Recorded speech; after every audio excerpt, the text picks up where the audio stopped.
Well, good morning. Days with Jordan the Lion. Another bad hair day because I woke up to hearing the glorious sound of a rainstorm. I love it. You guys are getting a different kind of vlog today. I hope you enjoy it.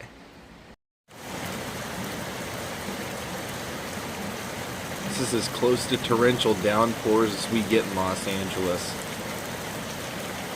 I am a man who loves the rain. And so, since I don't have to work today, I love it even more because I don't have to drive in this mess. Well, it stopped raining long enough just for me to go do this vlog for you. I'd already decided what I was going to do since it was raining, and now that it's not raining, I'm going to go do it outside. We're just going to have a talk, but it's an important talk that I've been wanting to have for a few weeks now. This is the Hollywood Heritage Museum, and this barn is actually one of the two barns that started Paramount Pictures. Cecil B. DeMille rented two barns and they would film everything in here. This is actually a museum that I'm going to go to pretty soon. But why I'm over here is because there's a staircase over here. You take the staircase up and it's kind of like this little middle of nowhere picnic ground. And I used to come hang out here quite a bit when I go for walks or just be bored, because you could hear the music at the Hollywood Bowl, which is across the street, pretty well from here.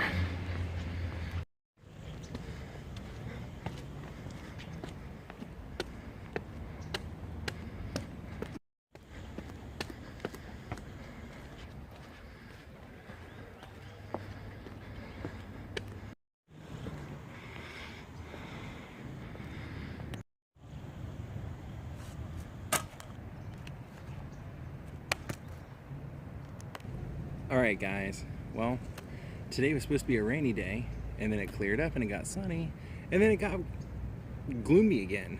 So, brought the umbrella just in case it rains. And what I wanted to do today is I'm going to tell you guys my top 10 places that I really want to vlog. Kind of my vlogging bucket list. Now first, what I wanted to do was I wanted to give some honorable mentions. The reason these are honorable mentions is because, well, you can't have more than 10. And even though I really want to vlog these two places, I've already been there. So what I wanted to do is put 10 places that I've never been as my top 10 bucket list places. So number 12 and number 2 out of the 1 for honorable mentions: Graham's Room in Joshua Tree Inn in Joshua Tree, California. Room 8. Graham Parsons is one of my all-time favorite musicians. He's pretty heavily responsible for the country and rock movement. He's a lot of the reason that the Rolling Stones went so heavily kind of country-based, and he was just a really cool guy. And he died at a young age of a drug overdose inside room 8. One of the years of my birthday, I actually rented out that room and I stayed in it, and I completely believe that Graham's spirit is in that place. One of the things that happened when I stayed there that night was they used to have 2 cats that lived on the premises of the Joshua Tree Inn that just roamed the premises, and they're really friendly, they're really nice. One of them, the cat's name was Sky, and Sky was white with a yellow eye and a blue eye, and Sky could actually figure out a way to open your door to your room and would come in my room while I was sleeping. I would hear the door open periodically, like I would let him out and then he would close, you know, crazy. Number 11, Amsterdam, Netherlands. Best trip of my life to date. There just aren't words to describe how cool that place was. It's really a society that's built on, you know, just looking after yourself and following your own rules, and I really like that. Plus it was the best, absolute best walking, the best museums, just the coolest culture, the coolest people, and I'd love to go back and definitely vlog it. Okay, that's it. Those are the 2 honorable mentions. Now, let's get on to the real business at hand here. Number 10, Pick Fair, out here in Beverly Hills. Pick Fair was the home of Mary Pickford and Douglas Fairbanks, hence Pick Fair, and it was pretty much the biggest mansion in Beverly Hills. Every single Sunday, they would have a big brunch that was open to anybody who was anybody. People would play tennis. I mean, anybody you can think of would go and party there. Over the years, it's slid into different people's hands. At one point, it was the owner of the Lakers, Jerry Buss, lived there. But it's just a really unique historical place with a lot of stories and a lot of rooms. And I would love to just vlog through that place. Number 9, Neil's house, Puerto Escondido, Mexico. Neil is one of my best friends of all time. When I had one of my first jobs here, actually it was my first job here, I was an intern for a place called Classic Records that reissued heavyweight vinyl records. And I started out as an intern, then I became the assistant to the marketing person he was kind of a disaster. And then Neil came on board as the head of production. He met me at the Christmas party. He listened to the way I talked. He liked the way I talked. And I told him I had just made a demo. And he goes, well, I used to be a drummer. I was actually the first drummer for 311 before they were 311, when they were called the Eds. But I haven't drummed in like 15 years. I told him I was looking for a drummer. He listened to my record, ended up loving it. Went out and bought a drum set, became our drummer. One of the things that I love about Neil is that Neil was a get up and go kind of guy. And one day Neil just looked at me and goes, man, I'm out of here. You're gonna have to look for a new drummer. And I'm like, you're quitting my band? He goes, no man, I'm just out of here. I'm done. I'm gonna sell everything I own and I'm just gonna start drifting through Mexico and find myself. And he was like 35. I'm like, there's no way he'll ever do this. Systematically over the next couple weeks, he started selling everything off. One day we're in the car and our boss calls him. He looks at his phone, he rolls his window down and just throws his phone out the window on the freeway. He started drifting through Mexico, and when he got to like the southernmost point in Puerto Escondido, he met a woman, fell in love, built a house, has a family, and he has always wanted me and Michael to come down there and visit him. It's always an open invitation, and Puerto Escondido apparently is just a mecca for surfing, and I've always wanted to surf. So Puerto Escondido is on our list. Number 8, the one and only Michael Jackson's Neverland Ranch. I know it's gone, it's condemned, it's shut down, they're gonna try and sell it, but man, would I ever love to go and walk around through Neverland Ranch with a camera.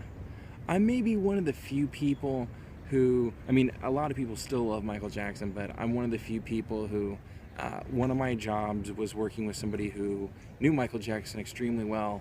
I really asked him a lot of questions, and his opinion was just that, you know, that Michael Jackson was a very closed off and boyish individual who was never forced to grow up. And to the person I talked to, he said, I believe he's completely asexual. So, you know, the whole controversy, the accusations, you put it all aside, he was an amazing musician. If you watch the movie, I mean, you see what a work ethic the guy had. I would love to just snoop around that property. Number 7, the Mystery Winchester House, or the Winchester Mystery House, developed by the widow of Mrs. Winchester. She just kept adding rooms and rooms and rooms to this Victorian mansion until she died. There's 160 rooms, and in fact, in like a few weeks ago, they found another room. So there were 6 kitchens, like 10,000 staircases. That's a vlogger with a camera's dream, and I would love to go.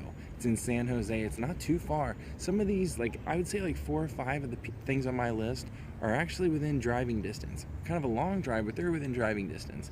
So definitely the Winchester House would be on there. I've already been to San Simeon, and I haven't seen all the tours, but I've been there. I didn't get a vlog it. I took some pictures. This was before vlogging, so again, that would have probably been on my honorable mention list if I did that one. Number 6, oh yes, the Pioneer Saloon in Good Springs, Nevada. The Pioneer Saloon is where Clark Gable was. It's the saloon in Nevada where he was when he found out that Carole Lombard's plane crashed. He stayed there for a few hours and was drinking, waiting on the final word. And he was let know that she died when he was there, and they had to have like 6 men hold him back from tearing up the mountain. I recently watched like this paranormal ghost investigation thing where they took a handful of places, like 8 places that Carole and Clark would have frequented, to see if any of them were haunted. And that place by far came up with the most intense readings, and what the person who did the investigation said was that their theory was that they both died on that day. And from all the books I've read, I would agree with that. So what they said was that Carol was actually supposed to take a train on her way home to meet Clark, but she was so excited to see him that she flipped a coin with her mother and her agent as to whether or not she would fly or take the train. She ended up flying, the plane crashed, so hence she lost her life. But Clark did too. Clark was waiting to find out, and he, all accounts, he pretty much knew that she had passed away there, and he just died right there.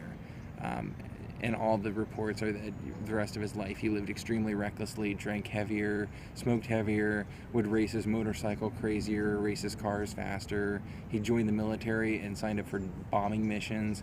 So Pioneer Saloon is heavy on my list. Very, very heavy on my list. Number 5, Gotland, Sweden. That one we're going to make happen at the end of this summer. Michael's getting married in August. He wants me there because I'm a groomsman. I've been trying to do this trip since 2000. Something either got in the way with not having the money to go, or the times that I did have the money to go and I was going to go, Michael ended up canceling his trip. So just various things have happened. But Gotland's going to happen, and we are going to get a vlog days worth, not just one day, not just a field trip. We're going to get days worth. We're going to get a wedding, a traditional Swedish wedding. I can't wait. Number 4, Burning Man, Black Rock Desert, Nevada. If you don't know what Burning Man is, I just learned about it about 5 years ago. I saw a documentary on it, and it's basically a festival that takes place at the end of August every year in Black Rock Desert. A group of people come together based on self-reliability, self-sustainability, and they create basically a week's worth of a euphoria. Everybody that comes does artist installations, they camp, they set up motorhomes, generators. The idea behind Burning Man is to create a utopian society for a week where everyone can dress how they want, behave how they want, create the kind of art they want, appreciate the art that they want. When the festival's over, they burn down the city, and then everybody takes the trash with them as though the festival never happened. It's a really cool event. It brings money to the area. It's a good indicator or a good representation of what the world can be if we didn't have to have such a police state. And in fact, the weekend of November 5th, it looks like I'm going to be doing an annual trip that I get to do that looked like it was going to be canceled this year, called Shy Deck, and it's a miniature kind of size version of that out on a campground out in the middle of Los Padres National Forest. So Burning Man, heavy on my list. It's just one of those things, you got to have a week that you can take off and be able to just go out there and just live and enjoy people and just be one with yourself and with others in an art fashion. Number 3, F. Scott Fitzgerald's house in St. Paul, Minnesota. If you don't know anything about me, I have 3 people that I consider my favorite authors of all time. F. Scott Fitzgerald is one of them. He's probably number 1 or number 2 on the list. Number 3 would be Henry Miller, and I don't want to mention the other yet because he's going to be part of this top 10. But F. Scott Fitzgerald's house that he lived with Zelda, where he wrote some of his most inspiring works, including my favorite book, This Side of Paradise. It's a just amazing Victorian home that's still open, that still has tours. So that's definitely a road trip waiting to happen, because I don't know any other reason that you would see me in St. Paul, Minnesota, really. Number 2, the Baseball Hall of Fame with my grandpa in Cooperstown, New York. My whole life I've been wanting to go to the Baseball Hall of Fame, and it only seems fitting that if I'm going to go, I'm going to go with my grandpa. The man who made me love the world, the man who made me love baseball, and just somebody I love to spend a lot of time with. It's at the absolute top of my list. Number 2 of places that I'd really love to go to, and especially with him. I'd love to hear his stories about all the players that he saw, and just to see his expression and his reaction to the kind of articles that are there and the things that he would get to see. So if I ever make any money in this kind of thing where I can just do a vlogging vacation, it would definitely be taking him to the Baseball Hall of Fame. Now, number 1, the one that I've been holding back from you, the one that probably nobody would guess that this would be my number 1, but it certainly is. This is a life goal that I've had for years. I don't know that it'll ever happen. I hope it will, but that's why it's number 1 on the bucket list. Le Hotel in Paris and the Père Lachaise Cemetery. Of course, Jim Morrison's buried at the Père Lachaise Cemetery, but Oscar Wilde's buried there too. And Oscar Wilde is, just as a person, one of the most intriguing people of all time to me. Not to say he's the most idealistic, but he is definitely the most intriguing. His brain was second to none, and the things that he experienced in his life were beyond worthy of a novel. The book that I read that was written by a professor from Oxford about him, it's a real heartbreaker from many, many angles. A lot of it, really Oscar was one of the smartest people to ever live, and a very talented person who just, his wit got him in trouble. He said too many things trying to make jokes that weren't taken as jokes, and it really in the end ruined his life. But Le Hotel was where he lived at the end of his life. There's actually a room there called the Oscar Wilde room. It's pretty expensive to rent. I think it's like, I want to say at one point it was between 300 euros and like $1,000 to rent per night. But he lived there for quite a while, and he even made his final remarks were like his last quote for life was, he knew he was dying. He was laying in bed and he said, "Either the wallpaper goes or I go." And that's really pretty symbolic of how he lived his life. And Le Hotel really celebrates the fact that Oscar lived his last days there, and they have a plaque memorializing that on the building. And just number 1 goal in my life, if I'm ever able to make one happen, it's that. I want to go to the Le Hotel, stay in Oscar's room. Ideally, it would be on my honeymoon if I could make something like that happen or whatever, but that's it. There's Jordan's top 10. Now, as we go through life together, and as I'm able to cross some of these off the list, we'll be able to do it together, because now we all know what my top 10 is. Vlog over. Oh, by the way, no rain. Now vlog over.